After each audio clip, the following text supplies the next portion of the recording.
को जबरदस्त इजाफा हुआ है। जनवरी से सितंबर के बीच राज्य में रिकॉर्ड 47.91 करोड़ पर्यटक पहुंचे, जिसमें भगवान राम की नगरी और पुरी में पहुंचे लोगों की संख्या सबसे ज्यादा है। राम मंदिर ने इस बार ताजमहल के आंकड़े को भी पीछे छोड़ दिया है। देखिए,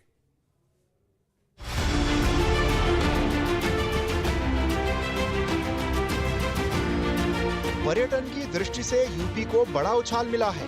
बीते कई सालों के रिकॉर्ड खंगालें तो इस बार राज्य में 47 करोड़ 61 लाख रिकॉर्ड पर्यटक पहुंचे। ये आंकड़े यूपी के लिए अच्छे नंबर हैं, क्योंकि जहां पर्यटन वहां रोजगार। और अब ऐसा दिख भी रहा है, यूपी में रोजगार रफ्तार के साथ पैदा हो रहा है।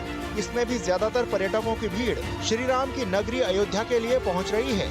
यानी राम के दर्शन करने वालों की भीड़ ने ताजमहल के आंकड़ों को भी पछाड़ दिया है। इन आंकड़ों में सिर्फ भारतीय नहीं बल्कि विदेशी भी शामिल हैं। मतलब भारत की सभ्यता का गुणगान अब विदेशों तक हो रहा है। योगी सरकार के प्रयासों से उत्तर प्रदेश पर्यटन के क्षेत्र में लगातार इजाफा कर रहा है। जी हाँ, ऐसा मैं इसलिए कह रहा हूँ कि अगर जनवरी से सितंबर तक के आंकड़ों की बात की जाए तो लगभग 48 करोड़ पर्यटक उत्तर प्रदेश में घूमने आया। लेकिन सबसे बड़ी बात आपको जानकर ताज्जुब होगा कि धार्मिक क्षेत्र में, यानी धर्म नगरी, चाहे मथुरा की बात की जाए, काशी की बात की जाए, और सबसे ज़्यादा अगर अयोध्या की बात की जाए, राम मंदिर की बात की जाए, तो सबसे ज़्यादा पर्यटक अयोध्या पहुंचा।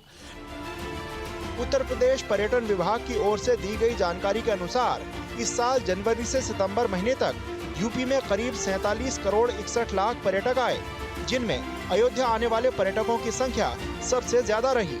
राम नगरी अयोध्या में 13 करोड़ 55 लाख घरेलू पर्यटक और 3,153 विदेशी पर्यटक राम नगरी पहुंचे और राम मंदिर के दर्शन किए। राम मंदिर के उद्घाटन ने यहां बड़ी संख्या में पर्यटकों की संख्या में इजाफा किया है। खूबसूरत इमारत इस विश्व धरोहर ताजमहल की बात की जाए तो इसको भी अयोध्या ने पीछे छोड़ दिया। जी हाँ, आंकड़े इस बात को बताते हैं कि जनवरी से सितंबर तक 48 करोड़ जो टूरिस्ट यूपी में आया, उसमें सबसे ज़्यादा अगर अयोध्या राम मंदिर की बात की जाए तो लगभग 13.5 करोड़, मतलब 14 करोड़ के आसपास जो पर्यटक था वो भगवान राम के दर्शनों के लिए वहाँ पहुँचा, भगवान राम के दर्शन किए और अयोध्या में घूमा। लेकिन अगर उसी क्षेत्र में ताजमहल की बात की जाए, जहाँ पर लाखों करोड़ों की संख्या में हर साल पर्यटक आता है, और इस बार अगर जनवरी से सितंबर की बात की जाए तो महज 1.5 करोड़, यानी कि 1.25 करोड़ और 1.5 करोड़ के बीच में जो संख्या है बस वहीं तक सीमित रह गई।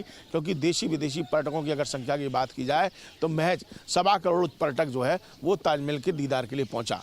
लेकिन अगर बनारस की बात की जाए, काशी की बात की जाए या फिर मथुरा की बात की जाए तो तमाम जो धार्मिक क्षेत्र हैं वो भी ताजमहल से आगे निकलते हुए दिखाई दिए। अयोध्या के साथ ही वाराणसी और मथुरा में भी बड़ी संख्या में देशी और विदेशी पर्यटक पहुंचे। लेकिन इस रेस में आगरा के ताजमहल की चमक अब फीकी होती दिखाई दे रही है। लोगों में ताजमहल को लेकर आकर्षण कम हुआ है। जहाँ तक उत्तर प्रदेश में पर्यटन का प्रश्न है, उत्तर प्रदेश में आगरा वास्तव में काफ़ी पिछड़ गया है पर्यटन के क्षेत्र में, क्योंकि ज़्यादातर पर्यटक या तो अयोध्या जा रहे हैं या मथुरा जा रहे हैं। अयोध्या इस समय नंबर 1 पर है, करीब 13 से 14 करोड़ लोग शायद एक वर्ष के दौरान वहाँ पहुँचे हैं। उसके बाद दूसरा नंबर काशी का आता है, और काशी और मथुरा नंबर 2 और नंबर 3 पे हैं। वहाँ भी करीब 4 करोड़ के आसपास पर्यटकों ने दर्शन किए होंगे। और जहाँ तक आगरा का प्रश्न है, आगरा पिछड़ गया। आगरा करीब 1.5 करोड़ के आसपास पर्यटकों ने आगरा विजिट किया है, और इससे लगता है कि डेफिनेटली आगरा में पर्यटक की जो चमक थी उसमें गिरावट आई है। अयोध्या मंदिर, राम मंदिर जब बनने के बाद से चाहे मथुरा में चाहे काशी में जो हम भीड़ देख रहे हैं वो इस समय ताजमहल में कम है। वो इसलिए भी हो सकता है कि भाई नया बना है राम मंदिर, तो इस वजह से पर्यटन वहाँ पे ज़्यादा बढ़ा है। राम नगरी अयोध्या धर्म और संस्कृति के तौर पर पहले भी प्रसिद्ध थी, लेकिन राम मंदिर बनने के बाद यहाँ आने वाले पर्यटकों की संख्या में तेजी से बढ़ोतरी हुई है। लगातार अजगर के निकलने का सिलसिला जारी